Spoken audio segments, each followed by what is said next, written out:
बिस्मिल्लाहिर्रहमानिर्रहीम। अस्सलाम वालेकुम नाज़रीन। प्रोग्राम रोजा और सेहत में मैं हूँ आपके साथ फिजा रियाज। रोजाना लाहौर न्यूज की खुसूसी ट्रांसमिशन हम आपके लिए लेकर आते हैं ताकि आपको सेहतमंद रख सके। हम मुफीद मशवरे, हमारे साथ स्पेशल डाइटिशियन, न्यूट्रिशन और डॉक्टर्स मौजूद होते हैं और उनसे हम आपकी जो क्वेरीज है, जो मसले हैं, जो रमजान के दौरान आपको सेहत को मसले मसाइल पेश आते हैं, उनसे हम जानने की कोशिश करते हैं इसका हल। तो आज हमारे साथ बड़ी खूबसूरत मेहमान है, उनकी तरफ चलते हैं। सारा फारूकी। अस्सलाम वालेकुम सारा, कैसी हैं? मैं ठीक हूँ, आप कैसी हैं? मैं भी बिल्कुल ठीक ठाक। सारा का तारुफ मैं कुछ इस तरह से करवाऊंगी कि सारा लास्ट ईयर भी हमारे साथ थी और सारा चूंकि न्यूट्रिशनिस्ट है तो हमें बताएंगे कि हम अपना वेट कैसे लूज कर सकते हैं। और ये खवातीन का तो सबसे बड़ा मसला है सारा कि हमें वेट लूज करना है। हम सोचते यही है कि रमजान में हमने अपना वेट लूज करना है, लेकिन रमजान के बाद हम अपना वेट पुट ऑन कर लेते हैं। बिल्कुल ऐसा क्यों होता है हमारे साथ? हालांकि सारा दिन तो हम फास्टिंग में होते हैं। रमज़ान में आप जितना कंट्रोल कर लेते हैं, अगर उसके बाद भी अगर आपकी वैसी ही रूटीन रहे, हो सकता है कि रमज़ान में मोस्टली लोग ऐसा होता है कि इफ्तारी के टाइम खास तौर पे बहुत ज़्यादा फ्राइड फूड खा रहे होते हैं, तो साथ साथ वेट लूज होने के बजाय आपका गेन की तरफ ही जा रहा होता है। और वह उसका आइडिया आपको तब आता है जब रमज़ान गुजर चुका होता है। और फिर आपको पता चलता है कि काफ़ी ज़्यादा इंक्रीज कर लिया और ज़्यादातर लोग रमज़ान में ही गेन करते हैं। हालांकि आपका उस वक्त कैलोरिक इंटेक सबसे ज़्यादा कंट्रोल होना चाहिए, लेकिन हमारा कंट्रोल नहीं होता। वो इसकी रीज़न बड़ी यही है कि हम फ्राइड आइटम्स बहुत ज़्यादा खाते हैं, चाहे वो सहरी हो, अफ्तारी हो। अफ्तारियाँ आपको पता है कैसे होती है, ओकेजन की तरह हम लोग पार्टी की तरह उसको बनाते हैं। तो डेली बेसिस पे अगर आप इतने फ्राइड आइटम्स रखेंगे, हम लोग नॉर्मली डेली इतना नहीं खाते। अगर आप नोटिस करें, हम लोग रोज जो है डेली की वही है कि आप समोसे, पकौड़े और इस तरह की तमाम चीज़ें, जो भी फ्राइड रोल्स आपके पास आ जाते हैं, वो भी डीप फ्राइड, उसमें इतना ज्यादा क्वांटिटी में ऑयल होता है। कैसे कंट्रोल करें ना? अगर सामने आ जाए हम क्या करें? आंखें बंद करना, सामने रखें ही ना, सामने। हाँ जी, बिल्कुल। अब मैंने ये सोचा था कि अब मैं जब अफ्तार पे जाऊंगी और इफ्तार में सारी आइटम्स होंगी तो मैं उसकी तरफ मुंह मोड़ लूंगी, बिल्कुल बैक साइड करके खाना खाऊंगी ताकि मुझे बिल्कुल वो नजर ना आए। बिल्कुल यही बात है कि आपकी विल पावर इतनी स्ट्रांग होनी चाहिए। आपको खुद पे ये होना चाहिए कि हाँ, मैंने नहीं ये चीज खानी है क्योंकि मुझे पता है इससे वेट गेन होगा और मुझे आगे जाके फिर उसको कंट्रोल करना बहुत ज्यादा मुश्किल हो जाता है। रमजान के बाद आपने गेन कर लिया, आपने ईद में भी वैसे ही गुजार लिया कि आपने बहुत ज्यादा इंटेक कर लिया, तो ऑटोमेटिकली आपका वेट इतना इंक्रीज हो जाता है कि फिर आपको पूरा साल वो जो है वो फिर से वही रूटीन गुजारनी पड़ती है कि वेट लॉस हो जाए किसी तरीके से। एक्सरसाइज, वर्कआउट सहर से शुरू करते हैं, वन बाय वन स्टेप। जो भी लड़कियां देख रही हैं, अगर उन्होंने वेट लूज करना है तो सहर में क्या हमने अपनी सहरी करनी है और किस टाइम पर करनी है? क्योंकि हम लोग खाना खाने के फौरन बाद बिल्कुल अपना स्टमक पानी से फुल कर लेते हैं और खाने के बाद वैसे ही पानी नहीं पीना चाहिए। हाँ जी, ऐसे उसमें कोशिश ये करें, बहुत ज़्यादा पानी पीने की कोशिश ना करें। मतलब 3 ग्लासेस आर इनफ, या 3 ग्लास आपने पानी का पी लिया, क्योंकि उसके अलावा भी हाइड्रेशन के और तरीके होते हैं। हाइड्रेशन का मतलब ये नहीं होता कि आप सहरी के टाइम में स्पेसिफिकली बहुत ज़्यादा पानी पी रहे हैं। हाइड्रेशन होती है सहरी और जो अफ्तारी के बीच वाला जो आपका टाइम होता है, बिल्कुल हाँ जी, उसके बीच में जो टाइम पीरियड होता है उसमें मैक्सिमम आप कोशिश करें कि पानी का इंटेक करें। एवरी 2 आवर्स आप 2 या 3 ग्लासेस जो हैं पानी के पी सकते हैं, उसी से आप हाइड्रेटेड रहेंगे। तो वैसे भी गर्मी इतनी ज्यादा है, बहुत ज्यादा 2 आवर्स नहीं, मुझे तो लगता है कि 1 घंटे में 2 ग्लास बिल्कुल पीना चाहिए। और उस वक्त नहीं लोगों का ध्यान जा रहा होता है इस साइड पे भी। अगर आप वैसे भी नॉर्मली देखें तो अफ्तारी और सहरी के बीच में कितने लोग ज्यादा पानी पी लेते हैं? बहुत कम हम लोग पीते हैं। और सारा पानी हम लोग तब कंज्यूम करने की कोशिश करते हैं जब सहरी का टाइम होता है। और उसमें फिर यही है कि आपका जो है वो खाना भी प्रॉपर्ली डाइजेस्ट नहीं होता, इनडाइजेशन होती है, फिर ब्लोटिंग फील होती है, फिर एक अजीब मसला हो जाता है कि क्रैम्प्स, बिल्कुल पेट में दर्द शुरू हो जाती है। तो फिर वो आपका पूरा दिन भी सही नहीं गुजरता। सहरी में जो आप चीजें कंज्यूम कर रहे हैं वो उस तरह की कंज्यूम करें जिसमें पानी नेचुरली मौजूद होता है। अब जैसे हाइड्रेशन आपको योगर्ट से भी मिल सकती है, दूध से भी मिल सकती है, लस्सी से भी मिल सकती है। उसके अलावा अगर आप जो है फ्रूट्स वगैरह का इंटेक करें तो उससे भी मिल जाती है। सहरी में फॉर एग्जाम्पल ये सबसे जिसे कहते हैं ना कि जो अच्छा एक ये स्नैक मैं कह सकती हूँ हो सकता है, उसमें कि योगर्ट के अंदर आपने थोड़े से फ्रूट्स ऐड कर लें, ऊपर से थोड़ा चिया सीड्स ऐड कर लें, उसको मिक्स करके आप खाएंगे, उसका टेस्ट इतना अच्छा होता है। मतलब मुझे पर्सनली बहुत पसंद है।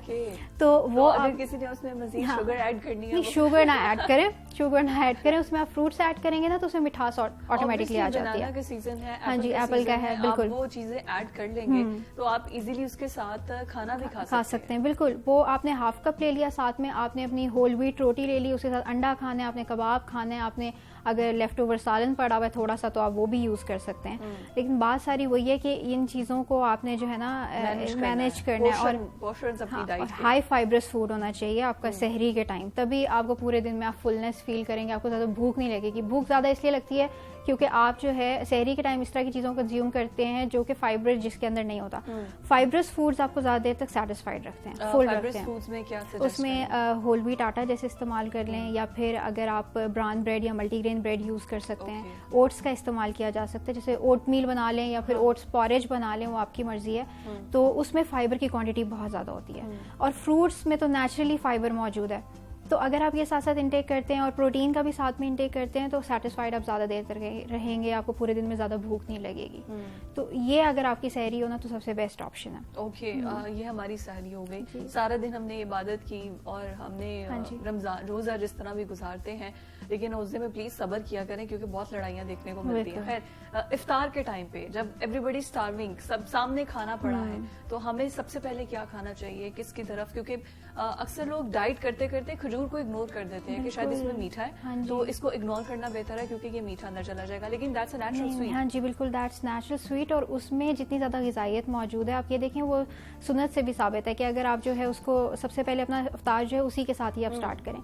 आप 1 या 2 डेट्स आराम से ले सकते हैं, साथ में अगर आपने लस्सी का इंटेक करना है, लेकिन अनस्वीटेंड लस्सी, उसके अंदर शुगर ना ऐड करें, वो ले लें। या फिर आपने जो है फ्रूट जूस का इस्तेमाल करना है तो वो भी ले सकते हैं, या फिर आप सत्तू का भी इस्तेमाल कर सकते हैं। बहुत हाँ बिल्कुल, हाँ जी, वो भी आप ले सकते हैं। और इसके अलावा ये कि साथ में फ्रूट सैलेड आप ले लें कम क्वांटिटी में, यानी हाफ कप फ्रूट सैलेड ले लिया, हाफ कप चना चाट ले लिया। अगर हाफ कप लेंगे ना तो आपकी क्वांटिटी ज़्यादा नहीं होगी, आप ज़्यादा इंटेक नहीं करेंगे। एग्जैक्टली, आप थोड़ा थोड़ा करके ले लें। चना चाट बनाए या दही बड़े बने हैं या फिर फ्रूट सैलेड बनाए, कम क्वांटिटी में आप जो है तीनों का भी मिक्स करके यूज़ कर सकते हैं, या फिर अलग अगर आपने एक ही सैलेड बना हुआ है तो आप फ्रूट सैलेड एक बोल ले सकते हैं। और उसके बाद फिर थोड़ा ब्रेक ले लें, क्योंकि आपके स्टमक को थोड़ा सा टाइम चाहिए एडजस्ट करने के लिए, क्योंकि पूरा दिन आपने कुछ नहीं खाया। हम लोग क्या करते हैं, उसी वक्त हम जो भी बना हुआ है सब कुछ खाना शुरू कर देते हैं। आपने वो इतना ज़्यादा खा लिया होता है कि फिर आपसे अपनी जगह से भी उठा नहीं जा रहा होता। तो वो जिसे कहते हैं कि उस वक्त आपके जिसे कहते हैं एसिडिटी का भी बहुत ज़्यादा इशू आता है, फिर स्टमक का इशू, क्रैम्प्स पड़ते हैं कई लोगों को, जिसे कहते हैं गैस फील होना शुरू हो जाती है, या पेट में दर्द हो जाती है, और भी बहुत सारी कंडीशंस होती है। और ऊपर से आप चाय भी पी लेते हैं, तो चाय पीने के साथ ये होता है कि जो भी आपने खाया वो इनडाइजेस्टेड रह जाता है, मतलब डाइजेस्ट ही नहीं होता प्रॉपरली। जो उससे न्यूट्रिएंट्स आपको मिलने चाहिए वो आपको मिलते नहीं मिलते हैं, और उससे आप अलग से वेट गेन भी कर रहे होते हैं। तो कोशिश करें कि इफ्तारी अपनी हमेशा जैसे स्नैक के तौर पे हम लेकर चलते हैं, जैसे नॉर्मली आप पूरे दिन में जैसे स्नैक इवनिंग स्नैक ही होता है ना, तो आप स्नैक लें इफ्तारी के टाइम, और उसके बाद 1 घंटे के बाद आप अपना आराम से जो भी मील आपने खाना है प्रॉपर वो आप ले सकते हैं। मेरे साथ ये इशू है कि अगर मैं लेट्स सपोज इफ्तार में चाहे थोड़ा खाया, लेकिन अगर उसके 1 घंटे बाद या 2 घंटे बाद क्योंकि आपको वो होता है ना कि क्रेविंग्स होती है, कुछ खा लें कुछ खा लें, अगर आप तब खाना खा लो फिर सहरी में आपसे खाया नहीं जाता। वो फिर टाइमिंग के ऊपर है। अगर आपने इफ्तारी के लेट से आधे 1 घंटे के बाद अपना खाना खा लिया है तो फिर आपसे इफ्तारी भी हो जाएगी, लेकिन अगर आपने बहुत डिले कर दिया, जैसे 9 बज गए हैं या 9:30 10 बजे का टाइम है,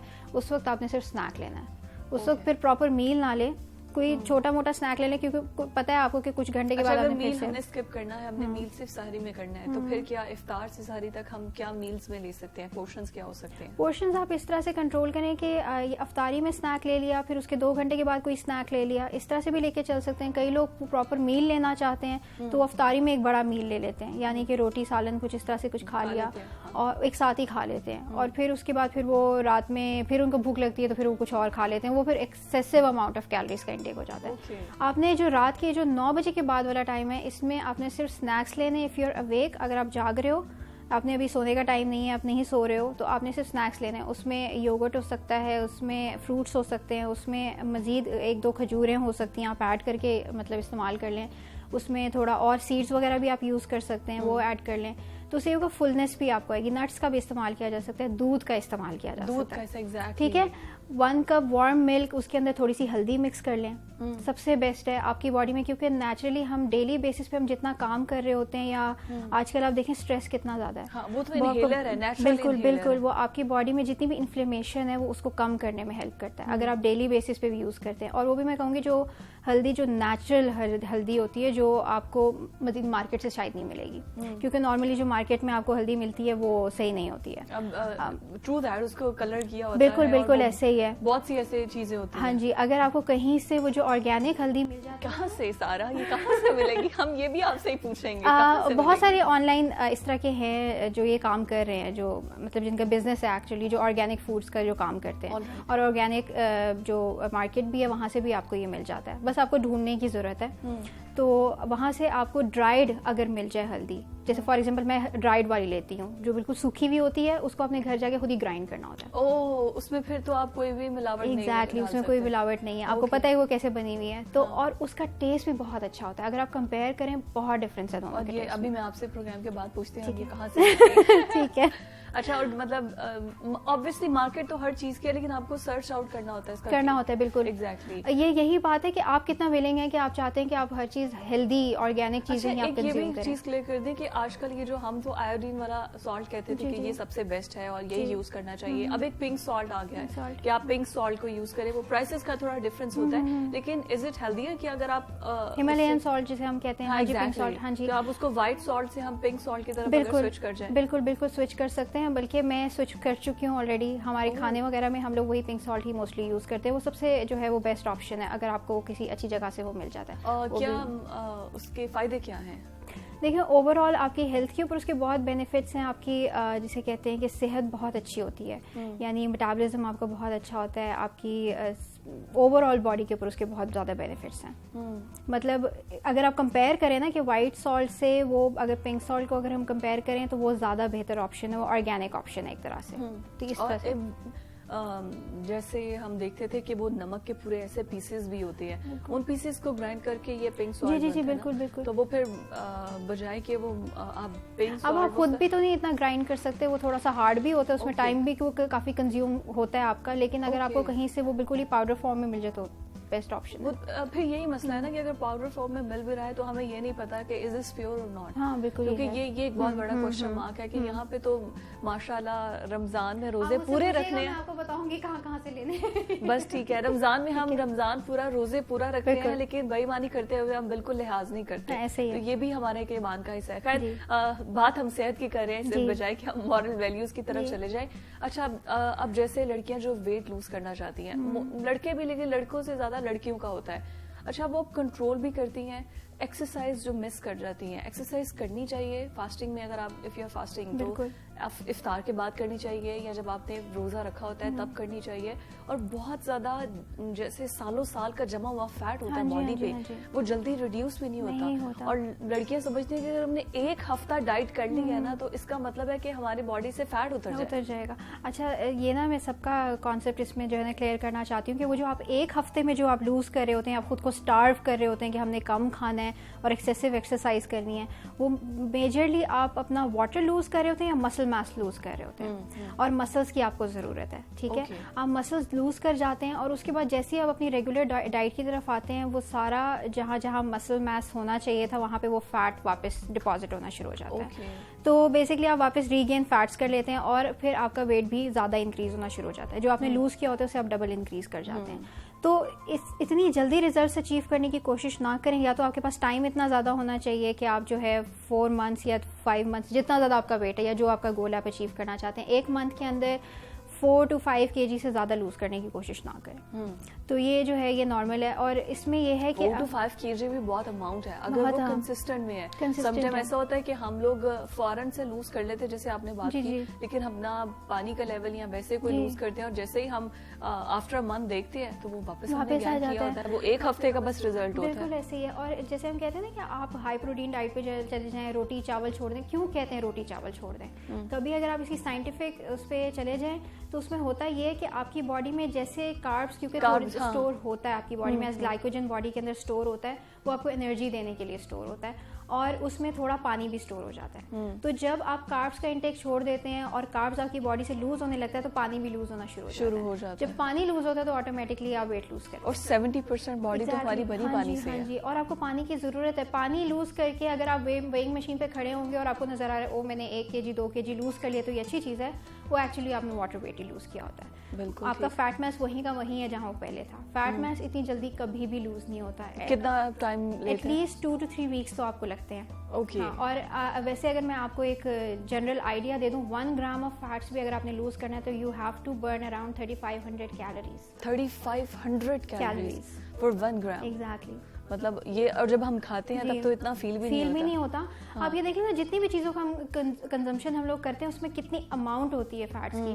चाहे वो अब नॉर्मली पकोड़े समोसे के अंदर भी वो कितनी अमाउंट में वो जो है ऑयल को एब्जॉर्ब कर लेते हैं अपने अंदर, जो आपको शायद नजर भी नहीं आ रहा होता, लेकिन वो आपके अंदर चला जाता है। ये तो बात ठीक है, सारा मत डराइए, क्योंकि जब ये खाने के सामने चीजें आती हैं तो आपको पता होगा कि कितनी अच्छी खुशबू आती है और दिल नहीं करता छोड़ने का। लेकिन इसका सबसे आसान तरीका है कि आप लोग घरों में ये प्रैक्टिस छोड़ दें। हाँ। आपको पता हो कि भाई हमने शाम में पकोड़े समोसे इस तरह के नहीं हमने फ्राई करने, चलें आज हम लोग सैलड्स वगैरह या सैंडविचेस या इस तरह की चीजें। लेकिन इसको स्विच करते हुए भी बहुत टाइम लगेगा, क्योंकि घर वाले बाजिद होते हैं। हाँ, घर के मर्द जो होते हैं ना, वो तो बाजिद होते हैं कि आज किचन में कोई फ्राइड आइटम नहीं बनाई गई। ये तो खैर देखने में प्रैक्टिस मिलती है, लेकिन सेहत को इग्नोर नहीं किया जा सकता, क्योंकि अगर आप हेल्दी होंगे, आपका लाइफस्टाइल हेल्दी होगा, तो ही आप एक भरपूर जिंदगी गुजार सकते हैं। थैंक यू सो मच सारा फॉर योर टाइम। नाज़रीन, आज के प्रोग्राम से मुझे इजाजत दीजिए। अल्लाह हाफिज।